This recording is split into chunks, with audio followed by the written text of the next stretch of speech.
Okay, well, I'm really glad that Kevin's agreed to this interview. You know Kevin, obviously, many of you. We're having a sort of doctor to doctor interview. Because, did you know that I'm a doctor now? I can't remember whether I've told anyone. But Kevin is a doctor of much longer standing, and he's got some very interesting facts and figures to help us in this COVID pandemic. We tend to see things very much from our perspective, I think inevitably, but there's stuff going on around the world which paints a very different picture. And Kevin, you've got a bit of a history, haven't you, with the global picture? Well, I worked in Uganda for 10 years, and I'm still in touch with the hospital where I worked. But also, I worked for about 6 or 7 years with the International Christian Medical and Dental Association, which has got links in about 84 countries worldwide. And through that now, I've been attending a lot of webinars, speaking to people on Skype and so on. So I've got quite a lot of information, and I've spoken to friends in Nepal and other contacts. So that has been helping me to get some data. It's very difficult to get really up-to-date, accurate figures, but you get quite an impression of what's going on. That's really helpful, and I'm just grateful for anything that you can offer us. So, away from the UK and away from the West, what is the global picture like? Well, I mean, probably many people know the basic figure that globally about 10 million have got the disease and about 500,000 have died. But now the whole pandemic, the whole worst area by a long way is South America, Brazil, Argentina, Peru, and so on. And it's really hitting the poor people there terribly because they simply haven't got the infrastructure at all to cope. Right. Similarly, in Africa and in many parts of Asia, particularly the Indian subcontinent, when that's India plus Pakistan, Bangladesh, and Nepal, and so on, things are really, really grim there. And the surprising thing is that the biggest problem actually, particularly in Africa and in India, has not been the COVID infection itself, but it's been the result of lockdown. So that tens of thousands of people all around the countries that I'm talking about have died without having had the infection, just through starvation as a result of lockdown. And a classic example of that has been in India, where overnight immediate and total lockdown was declared, so that many, many tens of thousands of migrant workers, for example, who are dependent on daily income for daily food, found that they'd no job, nowhere to live, no food to eat, and nowhere to travel. They couldn't move to go back home. And it's just as bad whether you're in a slum in Delhi or whether you are in a rural village in India where about 10 people are living in one hut. It's impossible really to manage the disease and to get what you need. I mean, I've seen pictures of queues in South Africa of literally thousands of people queuing for food. And in many parts of Africa, there's been an added problem with both floods and locusts, which has been an additional problem. There's just people Really? of poverty. Just not heard about that at all. And I've also seen, videos of pastors who are just saying, I'm not bothered about COVID in the least. I don't want my people to die of starvation. This is a really serious issue, and we simply don't have a big enough picture. And then in terms of the medical thing, it's very, very interesting. If you can I just pause you there, Kevin? Yeah, chip in. Yeah, I'm still reeling from the shock that the solution that's been touted for us, the lockdown, which seems to be working, as it were, is the kind of completely the wrong solution for these poorer nations. One of the things that's really become clear in India and its neighboring countries, and probably in other countries that we know a bit less about statistically, like Iran and so on, as well as the African countries, it's very clear, and there are more data there, that it isn't a one-size-fits-all solution. You have to listen to the people. I mean, we're very aware in this country of the economic pressure and challenge that's come through lockdown. But I mean, most of us, although our food banks have gone up very, very slightly and so on, but people are not dying of starvation. So it's a different kind of dimension. But in that part of the world, people are literally dying of starvation because it's just closed. And I was in touch with the doctor where I used to work in Uganda, and he said that their general patient numbers, they all went right down too. So they're very worried about a lot of people who've got other diseases who are not getting the follow-up and the treatment that they need, simply because there's no transport. Nobody's allowed to move. And the only way they're getting COVID data in Uganda really is essentially through truck drivers coming in at the borders with essential supplies. And they've tested a lot of those, and they found that hundreds of truck drivers have got COVID, but they don't really know how much it's spread around the whole country. Right. So this just feels a very different story. I mean, what other things have you kind of picked up? Well, I mean, we are really hoping. I meet all sorts of people who sort of say, well, the answer is going to be, isn't it, once we get the vaccine, we'll be all right. And we can go back to life as it was. And vaccines is a really, really interesting story. I mean, first of all, the development of a vaccine normally takes 8 years. And I was in touch with an expert, a global expert on vaccines just this last week. And he says that he knows of about 120 programs worldwide that are trying to develop a vaccine for COVID. But none of them have got there. Some of them are doing very, very preliminary trials. But even if they were doing it very fast, although it's more resource gone into this than's gone into anything else ever in infectious disease, it could still take several years before anything arrives. And they've been trying for years with HIV and they've never got there. So we need to be very cautious, and I wouldn't bank on it. The other tragedy is that actually lack of vaccination of ordinary diseases, as it were, is putting millions of people at risk, literally. So there's now all the measles and polio vaccination programs all across the world. They've all collapsed and stopped.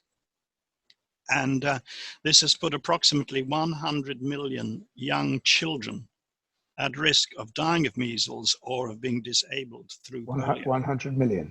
100 million.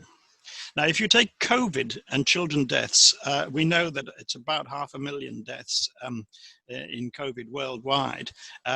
But probably the number of children who've died of COVID is about 50 or maybe less. There are hardly so any. under three figures, basically. Yes, that's just, definitely under 3 so statistically, that's trivial. You wouldn't. That would just. But in the first 3 months of the pandemic, 3 million children died of preventable diseases, mostly diabetes, mostly pneumonia, gastroenteritis, and measles, and things like that. 3 million children died in the first 3 months of the pandemic of preventable diseases. So we sort of have to rediscover a whole perspective. And of course, even in this country, you see, we may well find that the morbidity from other diseases is going to be terrible in the end because we've neglected them. It's just, I almost don't know how to respond to some of this because these figures are just appalling, aren't they? I mean, with all that vaccination stuff, is that because the West has kind of pulled out? Or is it? I think it's a combination of the fact that the programs have all had to stop through lockdown because nearly the whole world is in lockdown, even though there's a slow unlocking. But virtually the whole of Africa and the poor countries in Asia and South America are in lockdown. And then in addition, now there are no supplies. I don't know, I've no data on whether vaccines are still being manufactured, but there are no supplies going into these countries, or very little, because it's very, very difficult to get them there. And there certainly isn't the infrastructure to distribute them through and run all the clinics that used to give these things. So that is just a really major issue. I think the death thing is extraordinary, really, and we just don't realize what's going on in the rest of the world. It's quite interesting, really. I was trying to think how to respond to all of this as I was becoming more aware of it myself. And obviously, we want to pray, and we need to pray. And I think if for any of us who've not really started to pray specifically for some country or a particular issue or particularly mission organization, get started, get praying. But another thing really is what can we actually do? We're sitting here in our comfortable homes. We're still having our nice meals every day and all the rest of it. What can we do? And I just thought it's quite interesting, really. We're now well into July, and probably most of us have not managed to have a holiday that we might have had between February and July. And how about just giving away the money we'd have spent on a holiday to somebody really worthwhile, like Tier Fund, like Open Doors. There are lots of other, UNICEF. I mean, there are lots of other places we can give to. And it's just desperate, really, that we don't see how well off we are. I was reading some statistics the other day, and in this country, we don't realize that basically nearly all of us, in global terms, we're rich. Yeah. And when you look at the statistics, if you have an annual income of over £20,000, then you're in the top 10% of the whole world population. And if you have an annual income of just over £27,000, then you are in the top 1% of the world population. And we simply don't have access to this kind of information with the world and the media that we live in our tiny little corner in the UK. So we just need a lot of help to see more, really. All these things are really shocking me, because I've looked into it a little bit more as a result of what's been happening. It's just extraordinary. In particularly, actually, our fellow Christians are a vulnerable group too. In India, for example, which is one of the worst hit countries, the government, which is a pro-Hindu government called BJP, what we're hearing everywhere is that the officials there are simply not distributing food to the Christians. They're being ignored. And similar things are happening probably in countries like Pakistan and Bangladesh, where the incidence of the disease is also going up and out of control. So charities like Open Doors or Barnabas and so on are really worth supporting in this time as well. Well, I mean, Kevin, I'm just, I'm shivered to the core by these things. And I'm aware that you and I here, the words white privilege have come to mind, because, all joking apart, not only are we amongst the richest people, we're the people that are used to power, authority. Yes. You and me, we get our own way. You and I are highly educated, aren't we? I mean, the top 0.1% of the world or something, so I mean, it's like, how can we, and the blindness that's so possible. Yes. I think that's what's shocking me, how easy it is to be so blind to it all. But I'm not sure I can cope either, because I mean, I remember when I came back from Zambia, I was there for 2 weeks. So what, but just some of the scenes that I saw there, I still cannot put into words. In the market, the street boys in the market, I still cannot describe. It was so appalling. And yet, what can I do? No, I think the issue of how do we cope is it's really important that we do somehow face it. And then we see, well, what little thing can I do that will make a difference? And praying is obviously a big and important part of it, and that's really important. But the other thing, and it's better to pray when you get information, so get involved in supporting a mission or organization that's working there. But the other thing really is to see what we can give and where we can have it, because there are lots of places that are using money well once we give. And I think one of the things that I feel COVID has been teaching me overall, quite apart from the health issues, is one, patience. Most of us are very impatient. We want all the answers straight away. And the other one is to be generous. And most of us actually are pretty mean when it comes to it. And we think we're having a hard time. And we feel sorry for ourselves. And we haven't a clue how comfortable we are. I think that is the reality.